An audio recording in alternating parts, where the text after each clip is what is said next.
So it's Tuesday the 10th of November and we're here in the Gloria Jean's coffee shop in the High Cross, who kindly support all the work of the Community Media Hub, Citizens' Eyes news agencies, and this is the two Young People's News Agency, and they've been interviewing Rachel Dickinson for the new Wave Young People's newspaper, which will come out in January as a supplement. So we've got Ethan doing the filming, we've had Elliot and Catherine asking the questions, and Rachel's been trying to answer them, I think. So let's dive in here. I'll interrupt you guys now for a minute.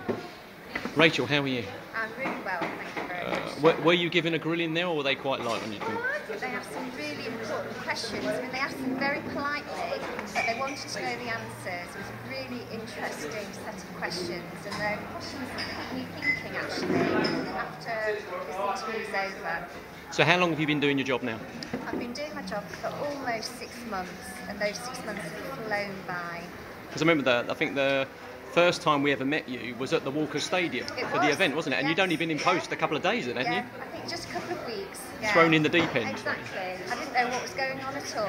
I was just going with the flow. So you should imagine you found out quite a lot about children, young people here in Leicester. That's right. Now, obviously, you know a little bit about the two Young People's News Agent and the Wave newspaper. Do you think having a Young People's newspaper here in the city is a good idea? I think it's an absolutely fantastic idea. We've just been talking actually about how a newspaper like the Leicester Mercury, as it is at the moment, isn't much fun for young people. It doesn't get their ideas across. It's not young people friendly. So actually having a newspaper that's written, edited and managed by young people will actually bring young people into the frame in terms of having their voice heard in Leicester. I think it's a wonderful idea, and I wish it every success. I'm sure it'll be a great success. Brilliant. Well, we'll go to Catherine next, because Catherine's actually turned up in the library to do 2 weeks work experience from school and has found herself thrown in the deep end with this whole news agency. He's been helping us organise our community media awards. Have you enjoyed your work placement with us? I have. It was really surprising. I had no idea about any of it, and I found myself being really involved. And I think it's great that we've got this opportunity. Okay. So do you think you'll stay involved in the Young People's News Agency? Definitely. Yeah, fantastic. And advise anyone else to as well. Very good. Oh, I like that. Yeah, get involved. So Elliot, you enjoyed today? Yeah.